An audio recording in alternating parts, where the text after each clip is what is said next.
Hey, happy day 802 of What's She Up To Now. She, S-H-E, being Sharon Horne-Ellstrom.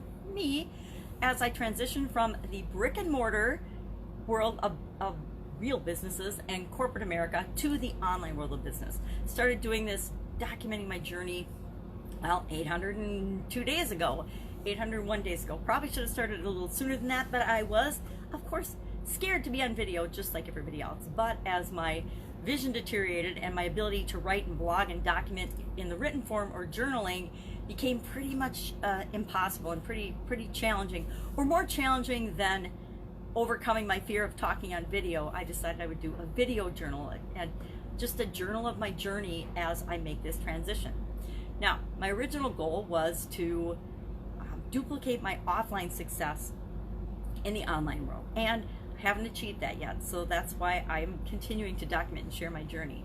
Now, I had some pretty big successes to duplicate online, I'm not gonna lie. And so, you know, anything is possible anywhere, but I have not cracked the code in all areas to actually duplicate that success. Working on it, and you know what? This might be the time where I actually make that happen and pull that off. I want to talk today, though, about changing our mind, changing your mind, changing my mind. I changed my mind today about what I was going to talk about just this morning. I mapped out, I usually map out, I'm doing a 30-day challenge called Get Up and Go. And it's a 30-day challenge the entire month of April to deal with the COVID crisis and to deal with the challenge and how it's impacting all of us.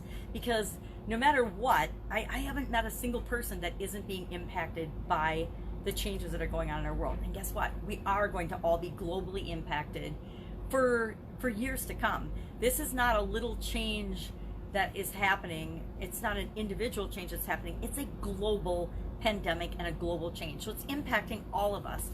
And as such, I wanted to do something to have a positive influence on that, to do what I can do.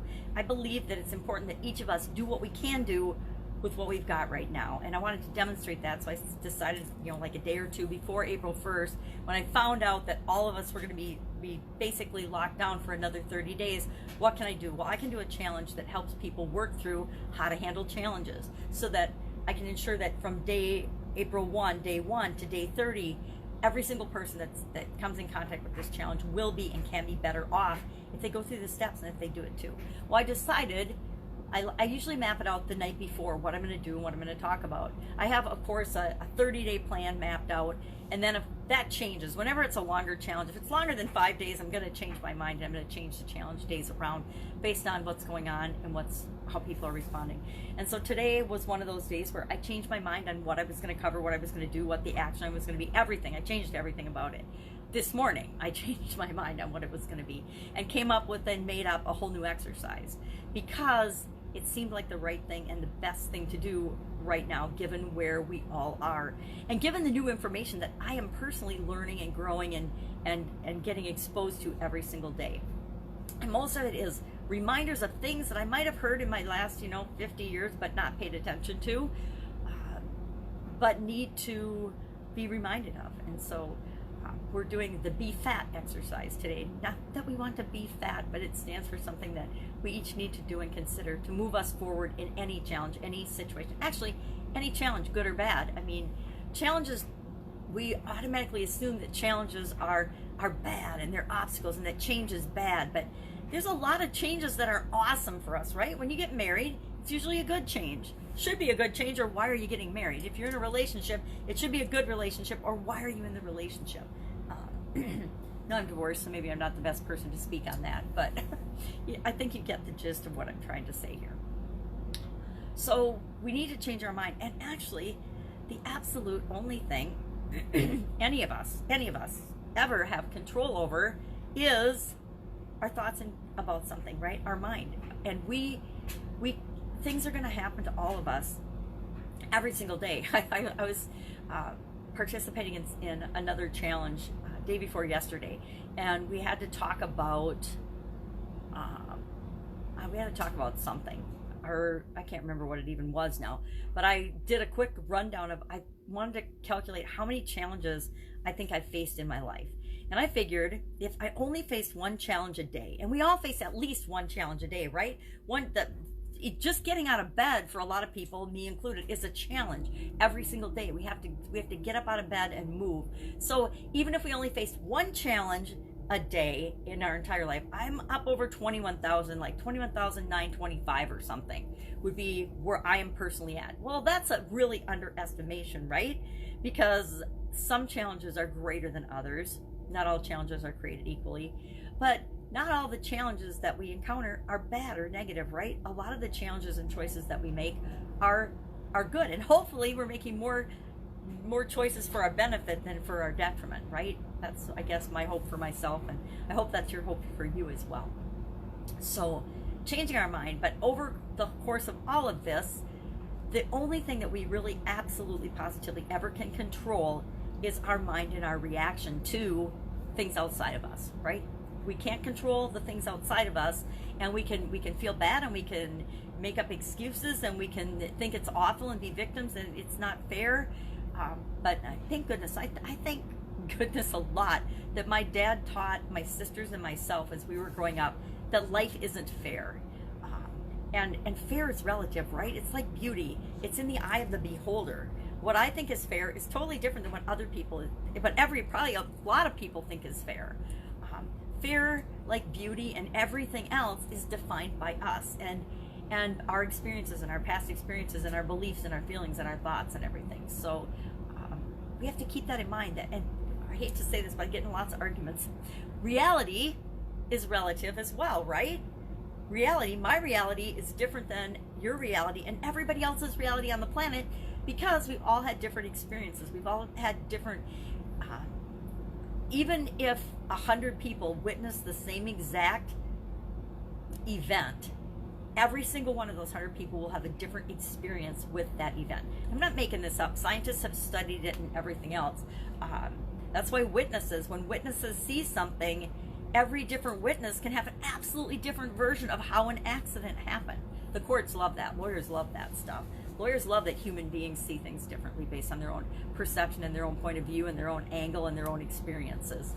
We filter everything through our own lens of experience, and that can be good, but that can be bad. It depends on the experiences we've had. It depends on how we interpret those experiences, because we're all capable of thinking about, deciding, and choosing and interpreting things the way that we want. We can interpret things in ways that serve us, or we can interpret things and decide they mean something in ways that don't serve us. And I will admit, I've done both. I've taken situations and I have made them worse in my mind and my imagination because I didn't know better. And even sometimes when we know better, we still fall into the trap or get triggered to do that. I still will get triggered and upset by certain things that happen.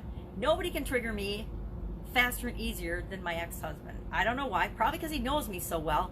But he knows what tone of voice, what to say, what phrases, everything to just tip me over. Even now, after we've been divorced for a long time and I don't really have to deal with him on much, he, even in phone conversations, he can still, if he wants to, trigger me. And as much as I try to fight it, and usually I do just take a deep breath and blow it off, but still once in a while I'll get off the phone and I'll be like, oh my God, that was the most exasperating thing that I've ever heard. So he can still trigger me. And we have people like that. We have situations like that. We have experiences that we've had that will continually trigger us no matter what. It's like with our beliefs. Some of our beliefs are so deeply seated that it's hard to let go of them. And when we least expect it, no matter how much work we've done on ourselves, no matter how much we think we've developed and grown and gotten better as a person, it's amazing the little funky beliefs that will sneak in whenever we're in a time of stress, a time of change, a time of high pressure. And we're all in that right now. We're all kind of in this little boilermaker of uncertainty, wondering what the heck's going to happen. And nobody knows, right? And I think that's the hardest part, is nobody knows exactly what's going to happen and how this is going to shake out. We know that we can prepare ourselves for whatever happens. And that's my strategy, is I'm preparing myself and everybody that I can possibly help to be ready for whatever happens, however the world is, however it shakes out over the next few years, because we're at the point now with it's had enough impact that we're not going back to the way the world was before. So many businesses, I would think every business in some way, shape, or form will return, but will be changed, will be forever changed. And each and every one of us on the planet will be forever changed, having gone through this experience. There's no way to not be changed. But we can decide to be changed for the better, or we can decide to be changed for our detriment. I'm going to say, let's all be changed for the better, because I think the world needed to be a better place. It's kind of like a huge wake-up call for the planet and for all of us on the planet. I choose to look at it that way. And how can I make sure that I and myself and everybody else that I come in contact is better off for having been through this change than not? I know that whenever I look back on the points in my life that were the biggest challenges and that I thought were the worst, and I thought there was no way I was going to survive them, it turns out that they were the biggest turning points and getting me back on the right road for myself and for my life. Didn't feel like it at the time. I gotta tell you, waking up in the hospital and not knowing where you are and having been in a coma and having been dead, there's nothing to prepare you for that. And at the time, it feels like the worst possible thing that could have ever happened in the world.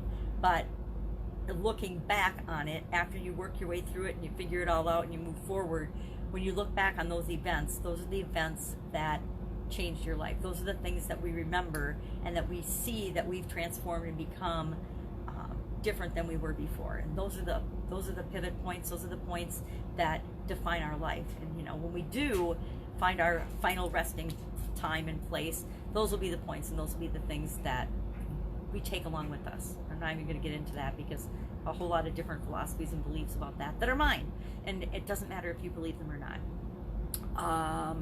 So, did the Get Up and Go Challenge. Did it actually before this video today, which is kind of fun. I like to mix it up sometimes. Sometimes I'll do it before, sometimes I'll do it after. Today was day 93 for the 365-day fun challenge, and it was actually about when we promise that we won't do something, all of a sudden we want to do it. And isn't that the truth of like our bad habits? I noticed that especially true of like bad habits and things that we promise people we're not going to do. Oh, I promise I'm not going to drink. Oh, I promise I'm not going to smoke. I promise I'm not going to do whatever. I'm not going to eat sweets. Mine is right now, I want to cut down on sweets. I might do another 10-day sugar challenge, but I was thinking about it this morning. I'm like, oh, it's Easter this week, and I'm not going to commit to that yet, because I know there's caramel chocolate eggs coming out, right?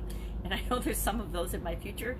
So I think after Easter, maybe I'll do a 10-day sugar challenge and cut out all sugar for 10 days, just because sometimes my body needs a jump start. And that's really got nothing to do with the COVID-19 challenge. It has to go with, I know when I'm sneaking into my bad habits, even though I promised myself that I'm not going to do them. And that's the most important thing. It's the promises to ourselves that we break that are the critical ones. It doesn't matter what we tell other people, because they're not living in our body and in our mind. It's the commitments that we make to ourselves that are critical, that we uphold those, just for our own personal integrity.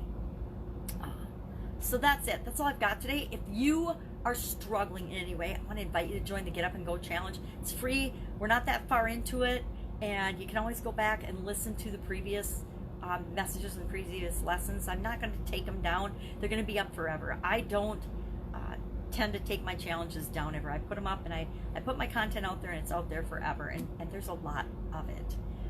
I tend to ramble, sorry, but not sorry. Sometimes that's what we need, is just, what are my thoughts? What's my thought process? And this is the journal then where I'm documenting what I'm learning and what's working and what's not working. And I did learn yesterday that this is a great time to fill the holes in what you've been doing. It's a great time, and I already know this and I've been doing it. This is the time to work on the projects and do the things, if you're off work, that is, with people. If you've got kids, put them to work. My 4-year-old granddaughter is helping me to go through and sort through and do things in the basement. We do an hour a day of, she's working on her toys and stuff, and I'm working on other stuff, just to get it organized so that we're moving forward and making progress every day. Enlist the help of other people. Enlist the help of your kids. If you're in quarantine or stay at home or safer at home with other people, you don't have to be doing it all yourself, because they're probably bored and looking for things to do too. Yep, they might have to do their schoolwork, they might have to do some of that, but there's still lots of time that we're all together that we can build on, instead of not doing things that are productive.